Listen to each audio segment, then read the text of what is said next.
I think we're on. Hi, everyone. Thanks for joining us for the panel on the state of enterprise blockchain.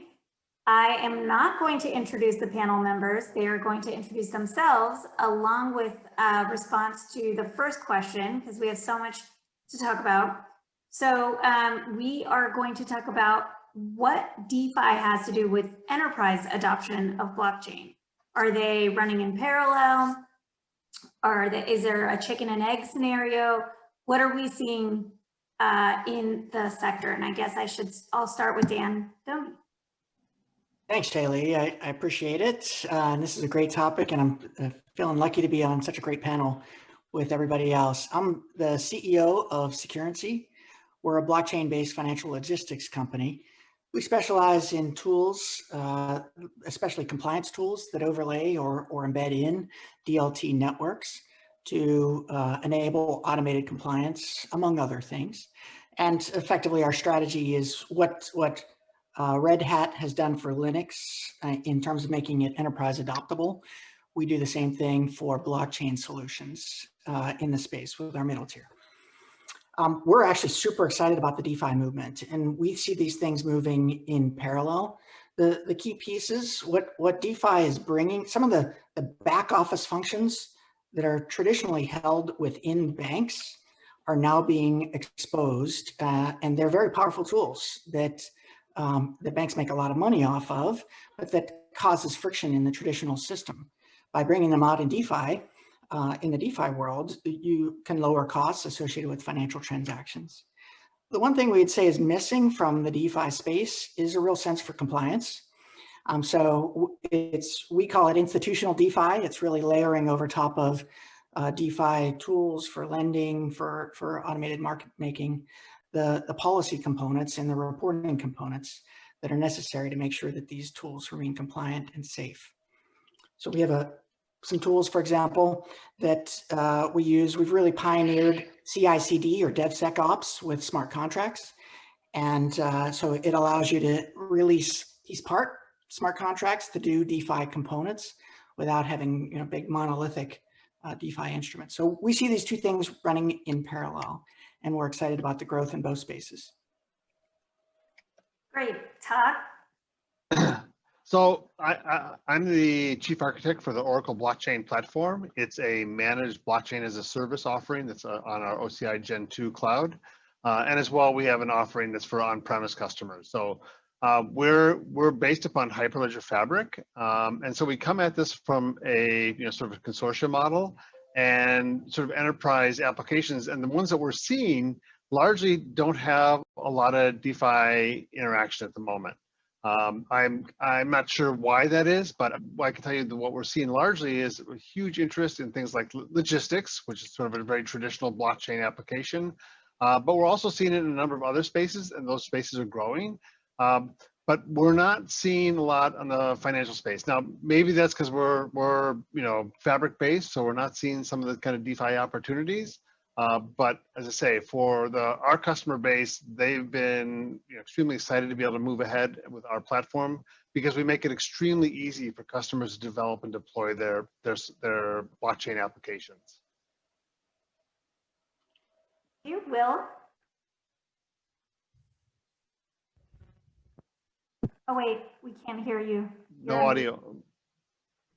All right, try that again. Thanks for having me. I'm Martino, co-founder and CEO of Kadena. I got into crypto in a pretty strange way. I was at the Securities and Exchange Commission as an engineer, and Valerie formed the crypto working group, and I joined up when she founded it as basically the tech for the group. Left, went to JP Morgan, ended up on helping to found their blockchain center for excellence, built their first blockchain called Juno, which was eventually open sourced and presented to Hyperledger for adoption. And my co-founder there, we left and built Kadena about 5 years in now. And Kadena is a blockchain platform that is designed for both enterprise and public blockchain use. It is about democratizing all of the features that we knew we would need to see real enterprise adoption by the 2030, and bringing that to a public network that also has things like a beaconless sharded state public chain. So we actually have 20 chains braided together into a single network. Very cool. We're the only people to have a beaconless scaling solution. So all proof of work too. So you don't have to go to some new thing just to hopefully get scaling. We have it and we have proof of work. When it comes to DeFi, everything that the public sector does in crypto legitimizes the entire sector. Like, so like any growth, any like thing that you can really show, even if it's kind of weird, and even if, you know, if the regulators come down eventually, which I kind of think they're going to do with a lot of the yield tokens that we're seeing right now, nonetheless, that shows interest and shows new concepts and does help with the conversation when you're going for enterprise adoption. I am personally a big believer that the public side of blockchain is crucial, and you need to get traction there and push that for enterprise to exist. I think enterprise should exist, but until we have really good use case on the public side, it's a little bit hard. So is it a chicken and egg? I don't know. I think that DeFi or some notion of this concept needs to be functional and in production to really aid in that second kick that we're going to need to get enterprises going and getting onto blockchain technology. Awesome. Jordan? Hey everyone. So I'm happy to be here live from my guest bedroom at home. I also, like Will, came to crypto in a really roundabout way. I was running a VPN company, a virtual private network over in Budapest, Hungary, called Buffered VPN. And the timing was interesting. It was 2013, and all of our customers said, hey, we don't want to pay for this with a Visa MasterCard. We want to use something called Bitcoin. And we were one of the earlier web applications back in 2013 to start taking Bitcoin in our checkout flow, partnered with BitPay, of course. And that kind of led me down the rabbit hole. When we were acquired in 2017, I got into the space full time at Hedera Hashgraph, where I lead up business development today. We've built a deployed enterprise grade public network. What that means is we've solved for performance and security with the Hashgraph algorithm. And we've married that with a governance model where we're governed by some multi-billion-dollar multinational companies like Google, IBM, Boeing, Deutsche Telekom, Tata, and all of that. So we brought some really cool enterprises to the space. I think this question is a really interesting one. What is the intersection of DeFi and enterprise? And the way I think about it is, software was always going to eat the world, if we all agree on that hypothesis. What we're seeing with cryptocurrency is software is eating money. And I think that DeFi, we can kind of summarize as, the software is clearly disrupting financial services. We've got the ability to program things like escrow contracts or things like dividend agreements. And we've got this programmability within these tokens. I actually see this as cryptocurrency. We can't beat around the bush. I mean, it's in the word, it's currency. Currency is money. And we're seeing, whether we like it or not, DeFi is a really cool use for that money. And I think that's good for the cryptocurrency space in general. The more utility this money has, the more people that will hold it, the more people that hold it, the more users we get on that network, and the more enterprises will attract to the space. I'll give you a practical example. If there were 100 million PayPal users that held $0 balances in their PayPal accounts, PayPal never would have become a de facto payment method online. But DeFi is, because it's an interesting use of currency, is attracting a lot of users, holding value. And it is, I think, going to make it interesting for enterprises to start to build applications to capture some of that value that is being held by those users. So I think that's where we're going with it. Great. Jules? Thank you. Yeah, hello, my name is Jules Hilliard. I'm the CEO of Secure Block Tech. We have built the first of its kind enterprise-grade bot or blockchain operations center. A single pane of glass, if you will, to develop, deploy, and manage all of your blockchains and dApps from one centralized management console.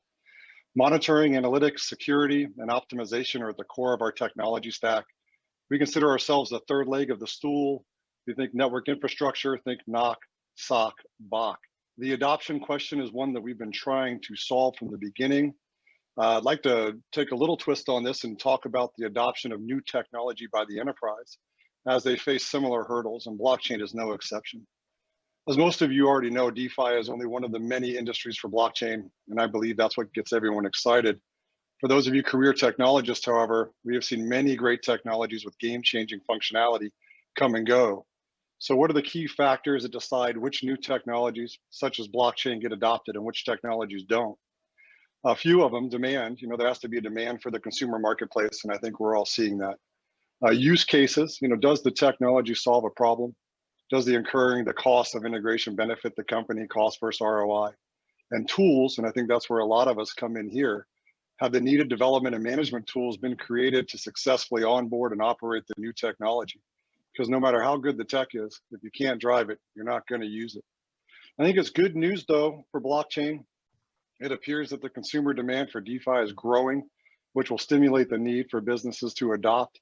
In addition, we're seeing all the green lights for blockchain technology to play a significant role in the future development of network and application architecture across the spectrum.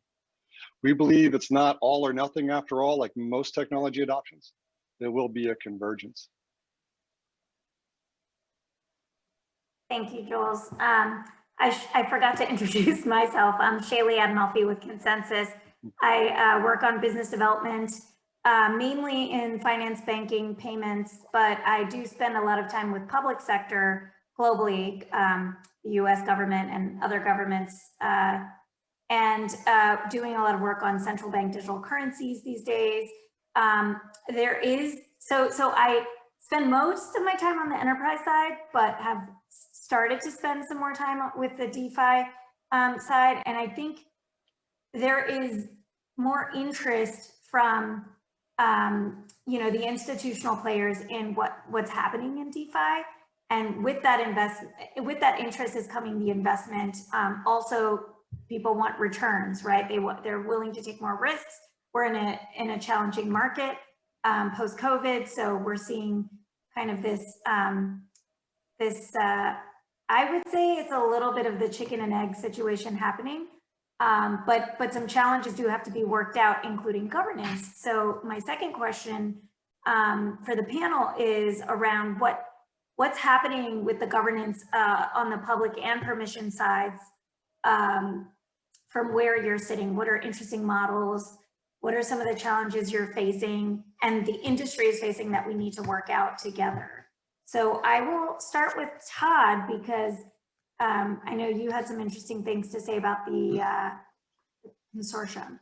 Yeah, thanks so much. Yeah, so we're a permission, private blockchain. I hate to use the term private, but that seems to be commonly used. Offering, and so our customers are largely large enterprises. So they have to apply know your customer laws and money laundering laws, all this kind of stuff.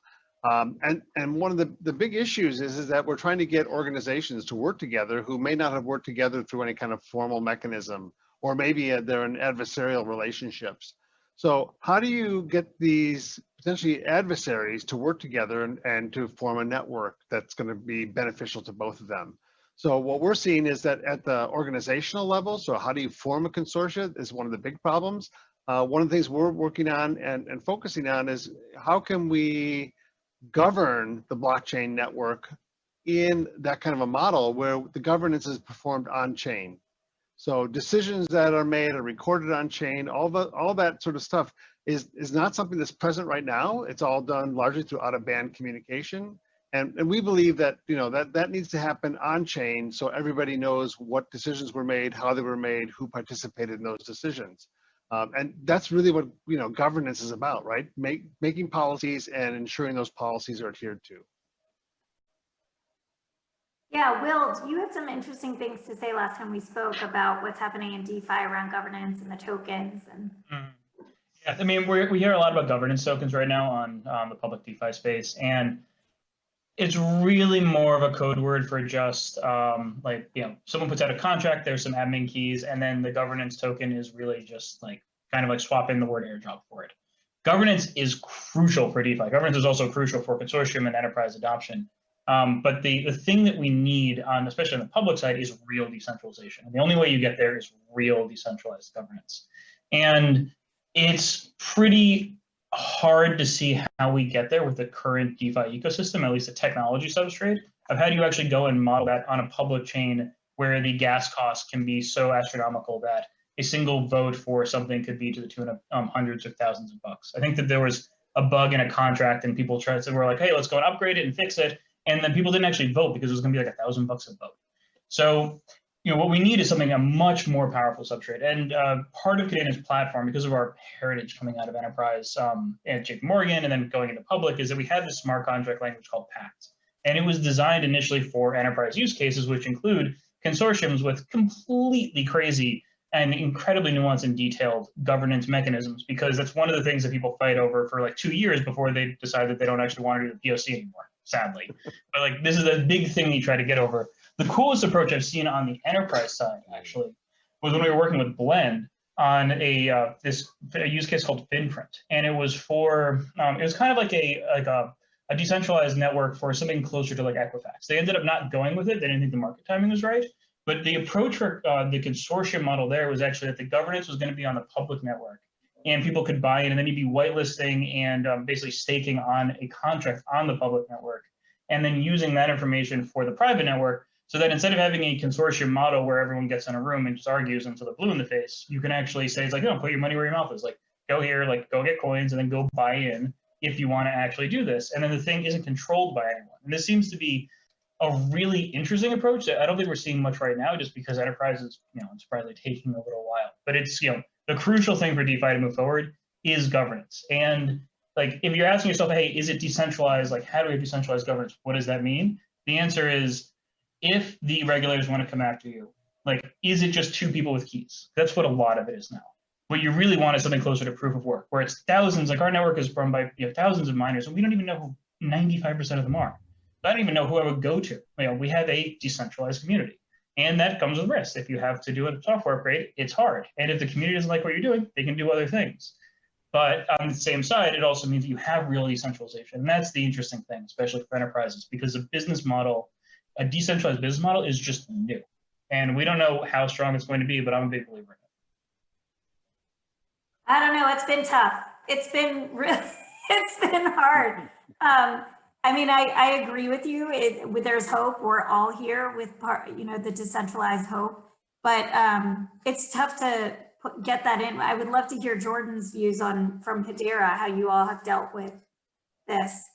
Yeah, it's funny. We started with a book we read. I've seen people on social media share it recently. It was D-Hawk. D-Hawk was the founder of Bank Americard, now known today popularly as the Visa network. And he kind of struggled with the same set of problems in the 60s when they were trying to solve problems in the payment card industry.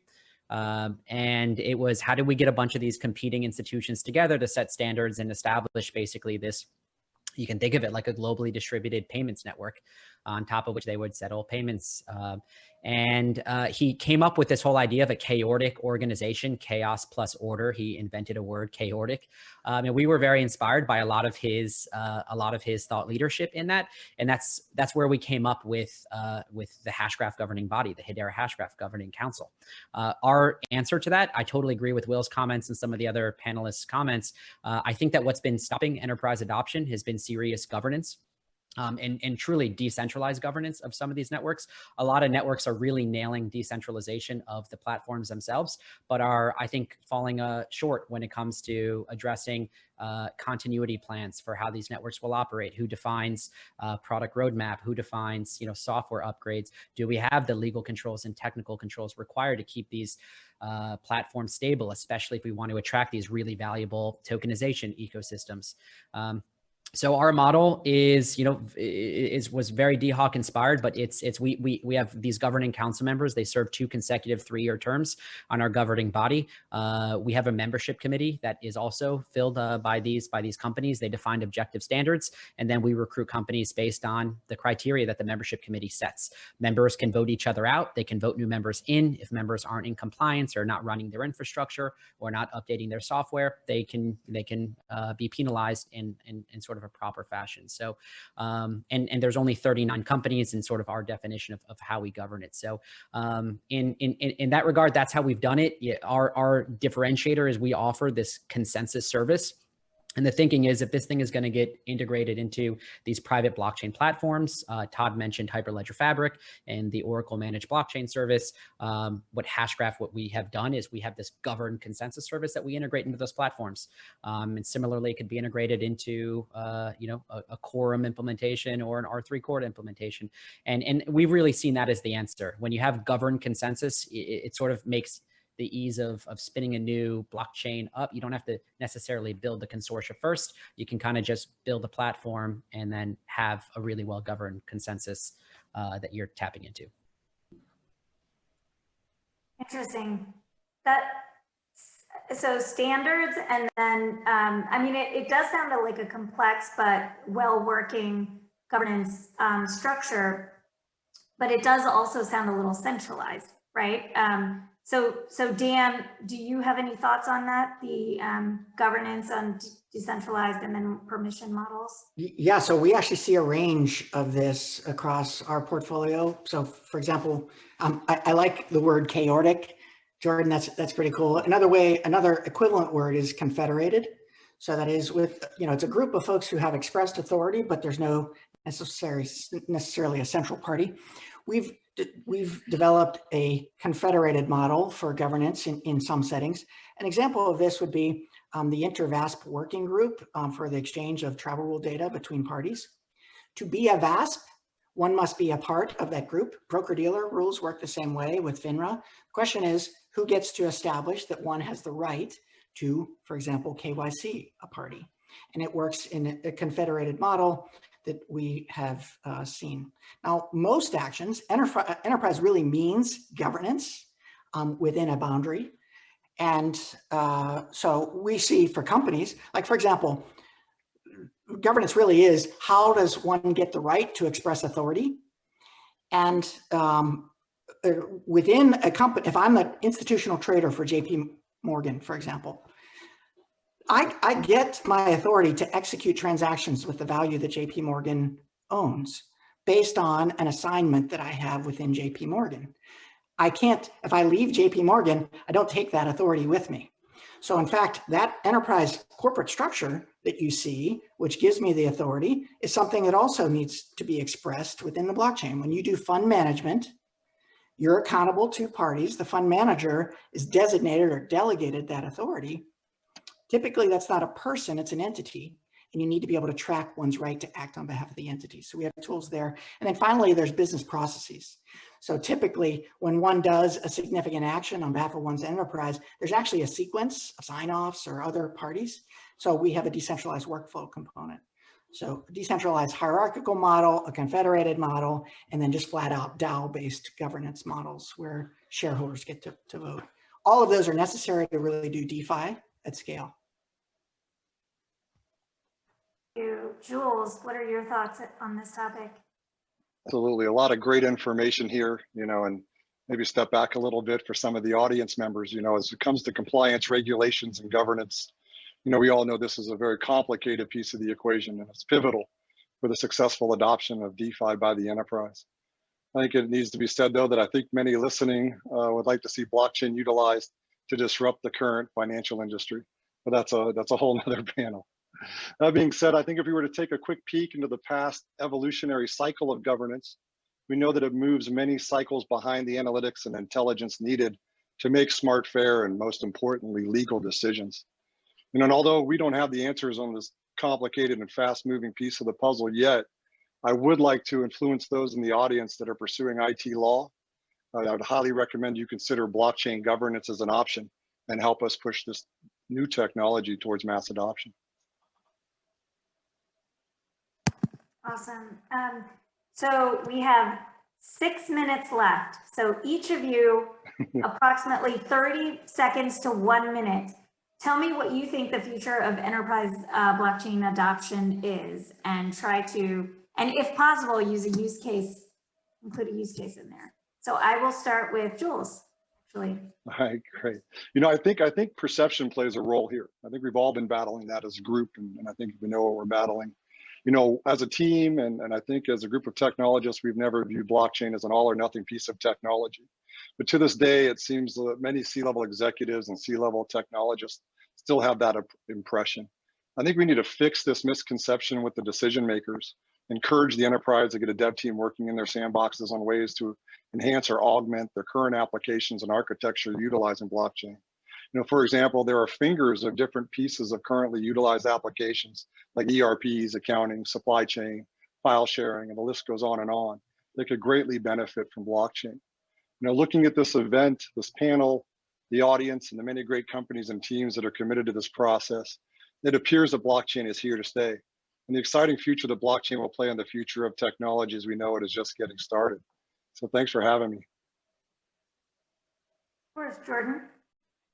Yeah, I think the future of enterprise adoption is, today for those of us that have been in the space for a while, a number like $15 billion in circulating supply of something like USDT is somewhat exciting, and we sort of celebrate that. I expect that in the relatively near term, you'll have very large, very reputable sort of the payment and financial service incumbents, some of the banks issue stable coins that very quickly will dwarf some of what we have in the market today.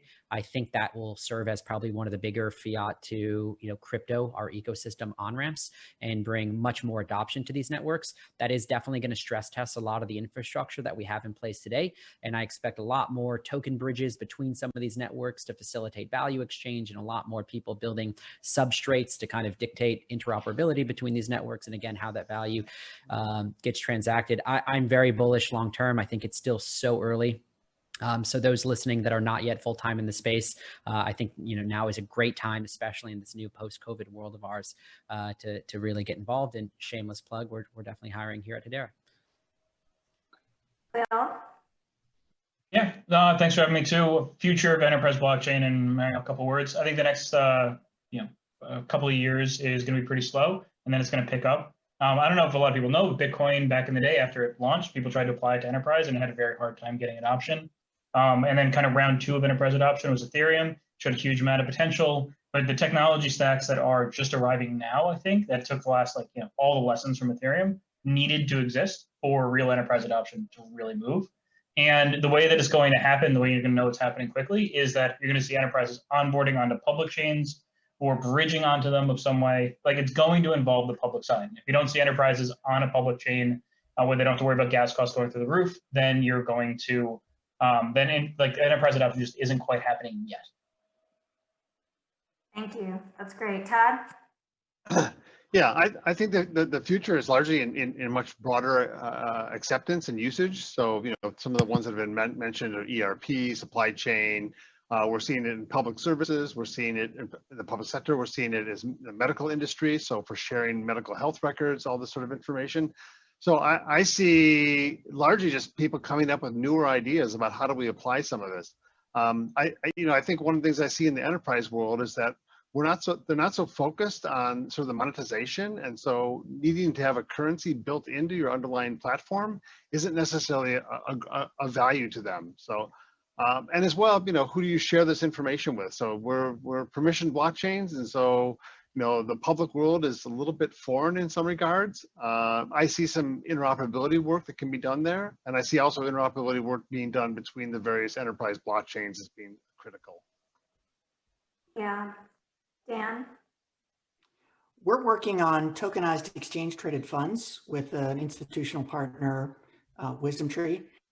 And this is really where you see the enterprise intersecting with the broader blockchain concepts. We're working to make these on public networks, on mainnet.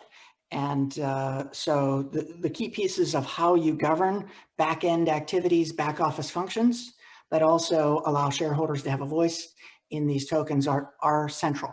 So we're excited about that. It's really, as Jordan said, the beginning of institutional value, really with high grade investment opportunities coming to investors in the space that are highly liquid, easy to trade, available on the New York Stock Exchange or in your crypto wallet.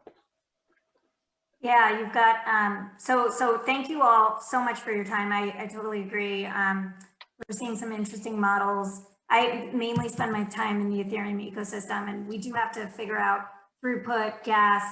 I think there are some things with governance, privacy, that balance between privacy and transparency will be figured out in different models as we go forward, depending on the use case. And I am looking forward to the next few years. It's moving so quickly, and there's never a dull moment. So I hope to be working with all of you in some form or fashion in the near future.